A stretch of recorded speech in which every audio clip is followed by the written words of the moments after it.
Assalamualaikum warahmatullahi wabarakatuh. Waalaikumsalam. Balik lagi bareng Doyan Bobrok sama dia. Oke, Sableng. siap. Pastinya. Pagi biasanya malam, sekarang pagi ini Madit mau cerita tentang Syekh Kuro. Syekh Kuro itu adalah perintis penyebar penyiaran Islam di Jawa Barat. Kalau ngomongin tahun, Syekh Kuro itu lebih tua dibanding zaman Wali Songo. Pertama itu di Jawa, khususnya di Jawa Barat itu ada Syekh Kuro. Setelah Syekh Kuro itu ada Datu Kahfi. Baru nanti ada Syekh Nurjati, Sunan Gunung Jati. Dan di Jawa Tengah, Jawa Timur itu baru muncul yang namanya Wali Songo setelah era zaman Syekh Kuro. Gue boleh panjang apa yang nggak boleh? Cerah. Karena ini pagi ya. Kemana wis begadang. Sampai jam 5 nggak boleh tidur. Iya, gue nggak boleh panjang-panjang kalau Madit. Langsung aja dicerita, Dit. Oke, baik. Syekh Kuro.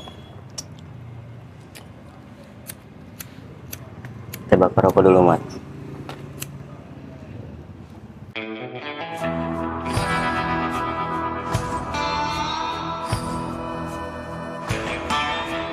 Kalau kemarin kita cerita mengenai sosok bintang jatuh di Jawa Tengah sama Jawa Timur, ya kan? Sekarang nih kita cerita sosok bintang jatuh di Jawa Barat. Orang bilang itu yang tadi lo bilang perintis, tapi kalau boleh disebut sama saya nih, itu seniman peradaban. Karena kenapa seniman peradaban? Karena dari sini nih awal mulanya titik di mana itu Jawa Barat itu mengenal namanya ajaran Islam. Tuh. Nah, kalau kita berbicara tentang Syekh Kuro, itu nggak lepas daripada Laksamana Haji Muhammad Cheng Ho. Laksamana Cheng Ho. Iya. Ini kadang-kadang kan kita kan denger di media nih, Mat. Ya kan? Wah, Cina kafir. Ya kan? Wah, Cina musuh Islam nih. Wah, begini. Cobalah kita buka sejarah sebentar, kan gitu kan. Kalau emang nggak punya bukunya, silahkan beli di Gunung Agung yang lagi diskon, kan gitu. Emang iya kan. Ada namanya Laksamana Cheng Ho, kan gitu. Terus kita mau ke sono gak habis gini? Bisa. Jadi iya. Nah, Laksamana Cheng Ho ini, Mat, itu dia dari 1405 sampai dengan 1433 itu melakukan pelayaran 7 kali ke Jawa, tanah Nusantara ini. Nah, dia membawa rombongan tahun 1409 itu, dia membawa rombongan 27.800 orang, Mat. Cina. Tionghoa. Iya. Cina. Itu 27.800 orang dan 6 buah kapal. Itu. Jadi tuh yang kita dengar Columbus, Vasco da Gama itu setelah daripada Laksamana Cheng Ho ini kan luar biasa, Mat, orang Cina ini. Tuh. Makanya kan dalam catatan Laksamana Cheng Ho, Kong Yuanzi itu ketika dia Mahuan, ada namanya yang terakhir itu Mahuan. Nah, itu ketika dia ke tanah Jawa itu banyak orang-orang Cina itu muslim. Tuh, yang ditemukan. Maka kalau kita bilang Cina itu kafir, jangan dulu kan gitu kan. Itu, Mat. Nah, 1409 ini, Mat, dia membawa Syekh Kuro. Syekh Kuro ikut. Atau yang disebut dengan Syekh Hasanuddin. Atau Syekh Mursahadatillah, ikutlah bersama rombongan daripada Laksamana Cheng Ho ini. Cuman, Mat, sebelum daripada ini, Laksamana Cheng Ho ketika terombang ambing di lautan, ini dia bernajar, Mat, pada saat itu.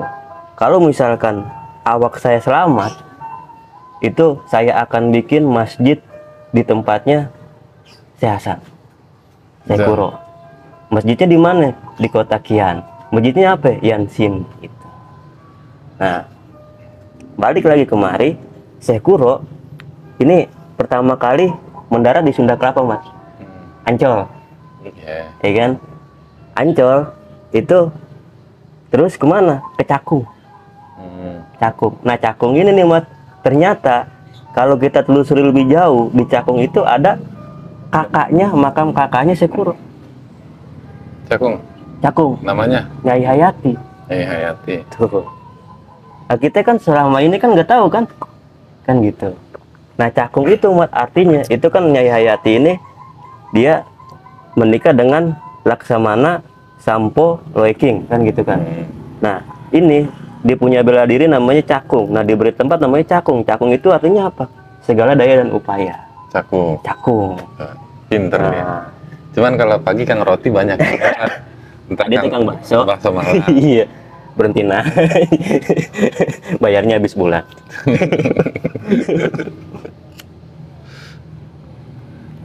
Terus apa lagi? Mendarat di Sunda Kelapa terus ke Cakung. Maka dia timbullah ke Sungai Citarum, Kerawang. Nah, di Kerawang ini Mat, dia mulai berdakwah, melakukan hubungan dengan Pasembangan, Muara Jati, dan pas saat itu ada namanya Ki Gede Tapa. Kalau mau dilihat lagi itu ada bobrok paling awal sama Ki Kojek ini nggak kelihatan. Itu ada namanya Prabu Silawangi Islam. Nah, itu termula daripada Syekh Kuro beranjak ke Pasembangan. Tape uli. Jadi kalau pagi begini kita suasananya riuh. Nama juga kampung.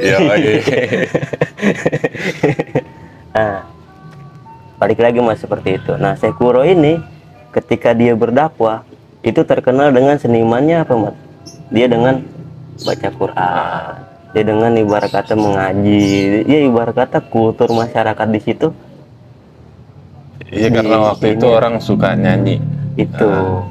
Nah, maka pada saat itu suara yang ketika di Pasembangan itu dia dihadang oleh siapa? Pada saat itu ada namanya kerajaan Pajajaran dipimpin oleh Prabu Anggalarang.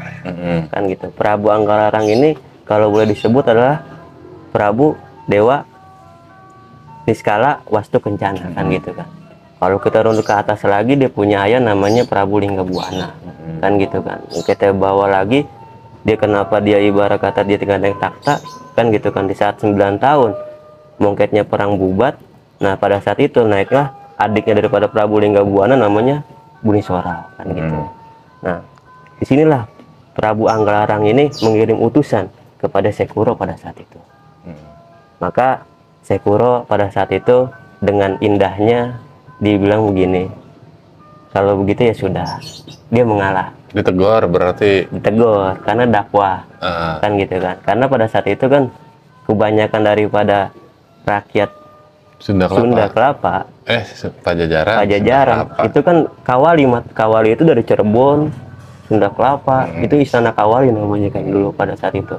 Nah, ini pada saat itu ditegurlah Syekh Kuro ini, ya kan? Dengan indahnya Syekh Kuro bilang, ya sudah, tapi ingat nanti di keturunan kamu pasti ada seorang waliullah. Tuh. Nah, kalau mau lebih lengkapnya ada di video bobrok yang pertama itu kan gitu kan. Nah, pergilah dia ke Malaka, Mas. Tapi Ki Gendeng Tapa ini karena Gendeng Ki Gede. Iya, Ki Gede Tapa ini karena merasa indah nyamannya memeluk Islam kan gitu, maka dititipkanlah Nyai Subang Larang kurang lebih umur di bawah 10 tahun pada saat itu. Nyantri sama Syekh Kuro. Maka dibawalah ke Malaka. Karena kerajaan Malaka itu pada saat itu sudah Islam. Nah, ketika kembali 1418 kalau kurang lebih seperti itu ada 20 perahu kalau nggak salah.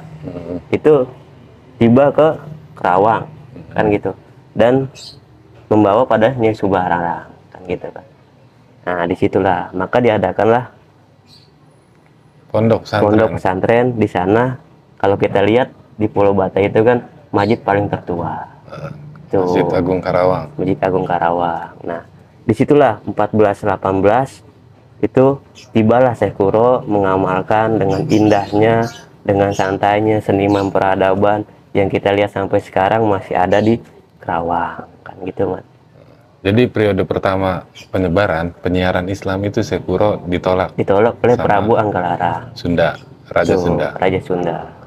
Akhirnya dia Pajajaran. ke Malaka. Ke Malaka. Setelah berapa tahun di Malaka, akhirnya dia balik lagi ke Karawang. Dari Karawang. Karena begini, Mas, teori dia pintar, ya kan? Oh, Kalau mau nangkap ayam, ya kan, jangan dikejar. Jangan tipu. Begitu, Mat. Ih. Karena apa nih, Syekh Kuro nih udah apa namanya udah tahu kalau misalkan di situ ada bakal lahir namanya waliullah, kan gitu kan. Kalau mau nangkep ayam jangan dikejar, ya kan? Kasih umpan, kasih makanan. Makanya Subang Larang lah dibikin memperindahnya, kan gitu kan. Nah, cerita yang ada di pertama itu kan seperti itu, awal-awal bobrok ketika ketemu Raden Pemanahan Rasa atau Raden Siliwangi. Siliwangi itu kan apa sih, Mas? Itu kan nama daripada pemberian daripada Ki Gendeng Kasih, kan gitu.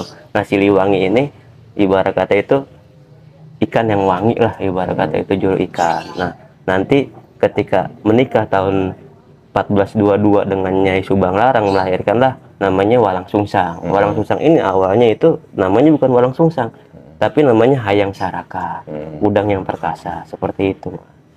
Tuh. Maka dari situlah nanti Pemanahan Rasa menyantri kepada Syekh Datuk Kafi. Tuh. Ada ke Datuk Kafi, maka dinamakanlah namanya Ki Samadullah pada saat itu. Salah, bukan Pemanah Rasa, Walang Sungsang. Walang Sungsang, iya, Pangeran Cakrabuana itu. Pemanah Rasa Pada Prabu Siliwangi itu. Jadi periode pertama ditolak, periode kedua ditolak, cuman yang nyamperin Pemanah Rasa. Akhirnya dia tertarik sama Subang Larang. Subang Larang. Dinikahin. Cuman syaratnya harus masuk Islam. Harus masuk Islam. Makanya kan pas lagi, saya ingat banget itu yang di pertama itu. Dia mau ngambil tasbih, kan gitu. Harus ke Mekah, ya kan? Dia bisa tuh, bong. Kagak bisa. Kagak bisa. Berarti strategi dakwah Syekh Kuro tetap pertama misalkan didiriin pesantren. Pesantren pertama. Iya. Terus dengan seni budaya. Betul. Kuro itu dengan ya ini kan Kori. Itu. Dia lewat situ akhirnya orang tertarik ketika dengar suara yang merdu. Akhirnya orang tertarik buat apaan sih itu, ya kan? Akhirnya datang. Itu. Ternyata orang lagi baca Quran gitu. Strateginya. Karena pada saat itu orang-orang Sunda ini jago nyanyi kan gitu itu. Terus yang ketiga akhirnya lewat pernikahan. Tetap pakai strateginya itu pernikahan dengan ngawinin santrinya Subang Larang dengan Siliwangi yang waktu itu bakal jadi Raja Sunda penerus. Akhirnya aman. Akhirnya perjalanan dakwah Syekh Kuro aman karena dia mantunya Siliwangi. Mertua jatuhnya, mertua karena dia guru, ya kan. Terus ini apa? Syekh Kuro muridnya siapa aja, Dit? Yang saya tahu sih dia itu ada nama Maulana Maskur, Abdul Kohar, dan satu lagi Syekh Bentong. Tuh. Kakeknya Raden Patah. Dia juga anaknya juga ada yang bilang seperti itu. Kita pun ini kan tahu sejarah kan gitu. Nah, Syekh Bentong ini kan dia punya anak namanya, dia nikah nama Syoteu kan gitu kan. Dia punya anak namanya nanti adalah Nyubansi kan itu. Syubansi ini menikah dengan Kertawijaya. Kertawijaya nanti punya anak namanya Raden Patah. Ketika hamil itu diusir. Kan gitu kan. Bukan diusir. Karena cemburu. Iya, karena cemburu. Ada yang tadi kita bilang kalau kita pembasuran lagi, karena cemburu Dorowati diusirlah, dihadiahkan kan gitu, dihadiahkan kepada Aryo Abdillah Iya, atau Aryo anaknya. Damar kan gitu. Nanti dari Aryo Damar ini turunan namanya Raden Hussein, Pangeran Suradirijo kan gitu. Itu. Sekuro, ada yang bilang kalau misalkan di Jawa itu terkenal dengan Wali Songo gitu. Betul. Ternyata gue pernah dengar ada orang yang bilang Jakarta itu juga punya wali. Ada. Namanya Wali Pitu Ada. gitu. Dan Sekuro termasuk dari Wali Pitu. Tuh. Waktu gue iseng gitu, gue lihat-lihat ternyata ada Sekuro masuk. Terus Pangeran Pak masuk. Itu. Terus siapa lagi gitu. Makanya makam-makam yang udah ribuan tahun atau ratusan tahun lah yang kita nggak tahu itu kadang-kadang muncul ke permukaan Mat sekarang. Entah apa dasarnya, seperti kita lihat di Cakung ada Nyai Hayati kakaknya Sekuro. Tapi gitu. Ada Cakung. daerah Bahkan mana? Cakung mana? Cakung kilometer 17. Enak. Itu. Kilometer 17 nih. Tuh. Ada. Kapan-kapan kita main ke sana lah, karena emang sekarang kan nggak boleh main. Iya kan masih pagi lagi bikin video. Iya. Tuh, telepon karomahnya Mat yang sampai saat ini ada. Itu namanya Masjid Dong Jumendeng Sang Suaka Atu atau Astana Gunung Jati. Jadi dari Pulau Bata nih, ini kan masjid ini kan tanah pemberian daripada kakeknya, mertuanya. Jadi Sekuro ini menikah dengan Ki Gendeng Karawang. Anaknya Ki Gendeng Karawang namanya Retno Sundari kan gitu kan. Nah, nanti ini dikasih lahan lah di Pulau Bata. Nah, Pulau Bata ini dibikinlah masjid, namanya Masjid yang tadi saya bilang Duk Jumeneng. Nah, Duk Jumeneng ini dihadiahkan Mat untuk Sunan Gunung Jati. Dengan cara apa? Ini kan sorban Mat. Dipindahin. Pulau Bata maksudnya pulau apa? Pulau Bata nama, itu di Kerawang. Nama berarti. Pulau Bata. Lu nggak pernah jalan? Gue nanya, ya kan? Pulau berarti bahasanya pulau, bukan pulau kali ya? Dulunya pulau mungkin. Pulau. Iya. Akhirnya jadi pulau gitu. Dulunya pulau. Kita kan nggak ngerti itu. Nah, cuman dalam satu riwayat seperti itu, Mas. Jadi masjid itu dipindahkan lewat sorban. Terbangin sama Sekuro dengan sekejap mata namanya Duk Jumeneng. Sampailah ke Cirebon. Tuh, yang sekarang ada di Cirebon, Astana Gunung Jati atau Masjid Syarif Hidayatullah. Itu hadiah dari Sekuro. Emang Sunan Gunung Jati udah lahir belum? Itu kan dia kan masanya kan panjang Mat. Sekuro ini. Tuh, kecuali Sekuro muridnya Subang Larang ntar punya anak Walang Sungsang. iya. Terus Rara Santang. Rara Santang dia menikah dengan Sultan Taudin atau Sultan Mahmud. Itu punya anak namanya Syarif Hidayatullah. Iya kan jauh mah tentang ya. Ya kan kalau kata lu kan jauh, kalau orang dulu kan nikah kan cepet-cepet bukan kayak. Perempuan itu umur 15, umur 17, umur 18 udah nikah. Berarti itu. Kalau nggak salah Sunan Gunung Jati kemarin Sekuro udah nggak ada deh. Tapi itu Sedatu dihadiahkan. Kahfi yang ada. Itu dihadiahkan. Menurut cerita seperti itu. Itu pun Sedatu Kahfi umurnya udah sepuh waktu Sunan Gunung Jati sampai kemari. Itu umurnya sekitar 70 lah Sedatu Kahfi pada saat itu. Karena di cerita yang Siti Jenar seperti itu yang kita tahu. Cuma tidak menutup kemungkinan gitu. Karena kan di saat Sedatu Kahfi lagi sedang sakit-sakitnya yang Siti Jenar datang membawa Syarif Hidayatullah, maka dilihatlah siapa itu, cerah banget kan gitu kan, maka cerahkanlah pondok kepada Syarif Hidayatullah ini. Itu di umur kurang lebih 20 tahun. Silsilah Sekuro ini kalau boleh dibilang kan yang tadi saya bilang itu ayahnya itu dari Yusuf Siddiq.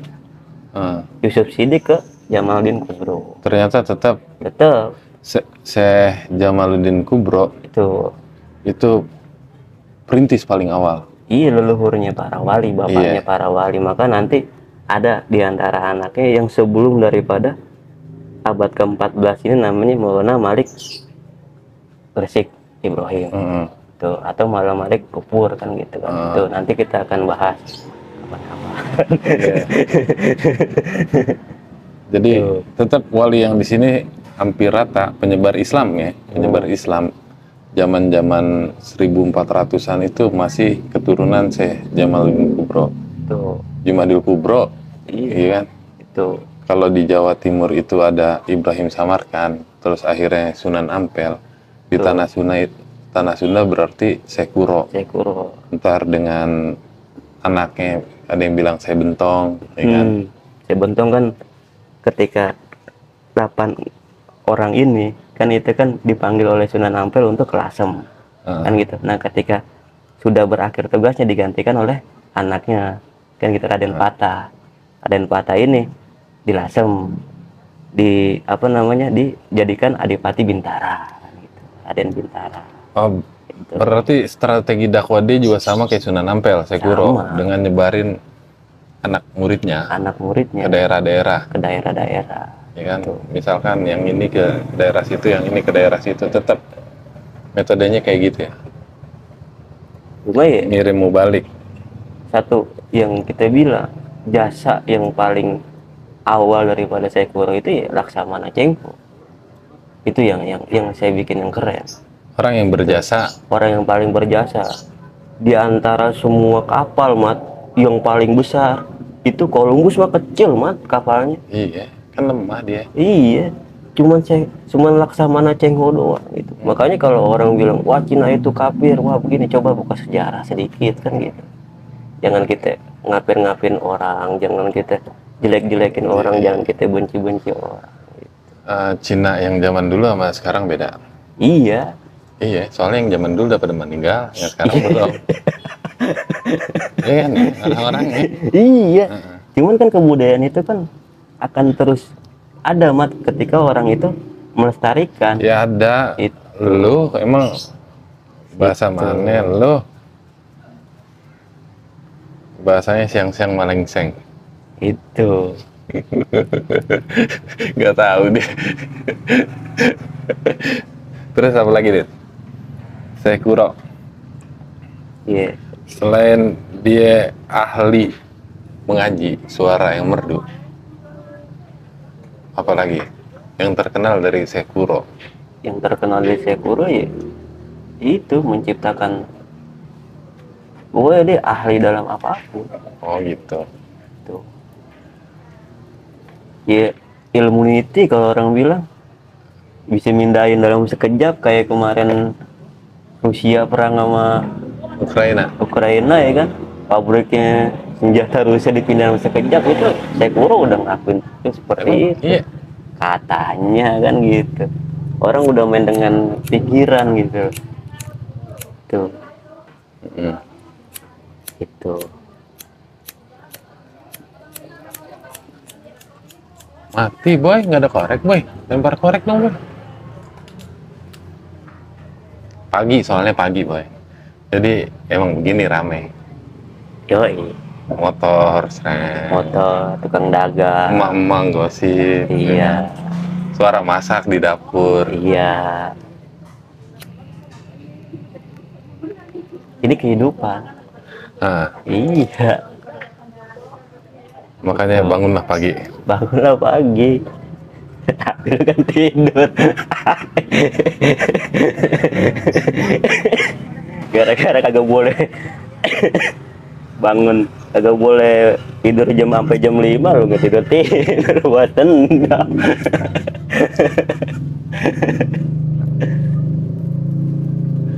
Jadi kedatangan Syekh Kuro kemari, dia bareng rombongan Cengho. Waktu Cengho mau menjalin hubungan dagang. Iya. 27.800 orang dengan 6 kapal. Tuh. Sampai di sini dia singgah di Sunda Kelapa, terus ke Cakung, baru Karawang.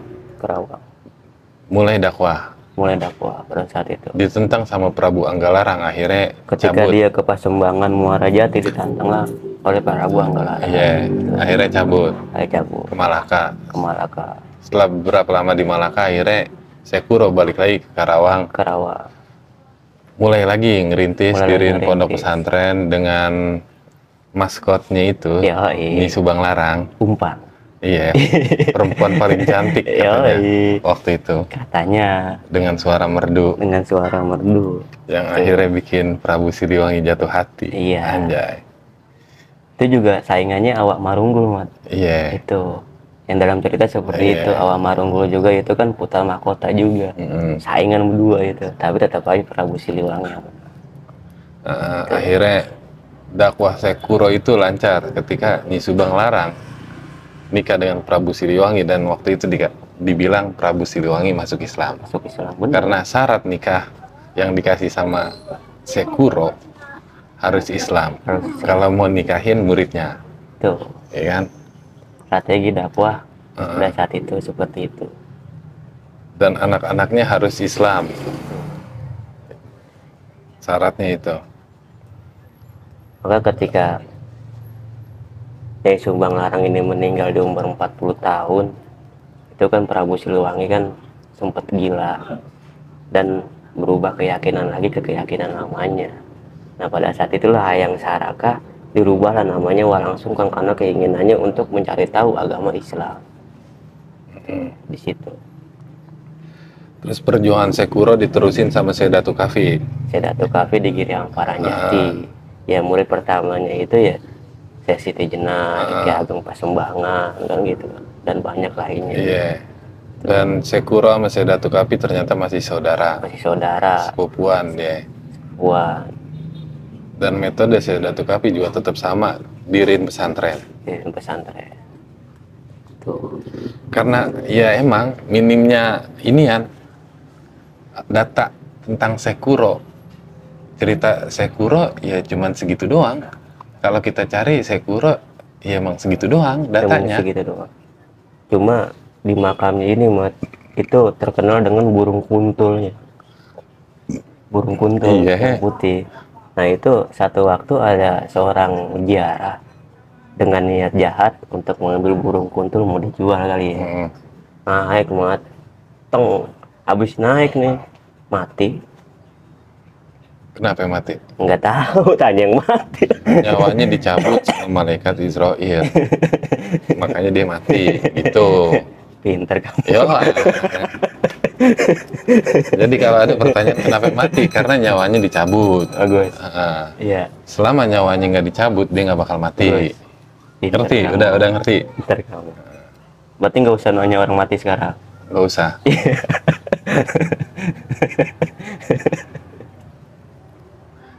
Jadi lupa gua. Iya, itu karena minimnya data. Akhirnya kita cuman bisa bahas Sekuro cuman segini. Karena data kita minim dan orang yang nulis tentang Sekuro juga sedikit.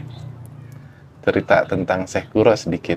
Cuman yang pasti Sekuro itu perintis penyebaran Islam di tanah Sunda. Tanah Sunda. Yang nantinya diterusin sama Syekh Datuk Kapi, sama Syekh Nurjati, sama Syekh Siti Jenar, sama Syekh Sunan Gunung Jati. Banyak lah. Perintisnya tetap Sekuro. Maka nanti ada kerajaan Banten. Iya. Gitu. Iya nanti jauh. Setelah berapa ratus tahun. Seniman peradabannya perintisnya ini ya tetap aja. Kalau orang boleh bilang, kalau kita minum kopi, Mat, jangan lupa minum sumurnya. Kalau kita minum itu jangan lupa minum sumur. Gitu. Maka seharusnya makam-makamnya seperti itu, makam-makam wali itu dijaga ketat seperti Gunung Tidar, kan gitu. Intinya apa ya? Kita jangan lupa sama sejarah. Kita harus berterima kasih sama para pendahulu. Sama yang membuka alas, babat alasnya itu. Yang terpenting seperti itu. Sama kita juga, kita harus berterima kasih nih, kita bisa baca alif, bata, sama siapa. Kita berterima kasih. Kan gitu. Salah satu bentuk terima kasih yang sederhana itu dengan menceritakan sejarah para leluhur. Itu. Menceritakan ke generasi selanjutnya. Itu. Kayak kita. Yo. Sederhana banget kan? Yo. Gue rasa cukup sekian video gue kali ini. Iya, jangan lama-lama. Bobrok terus, damai selalu. Assalamualaikum. Waalaikumsalam.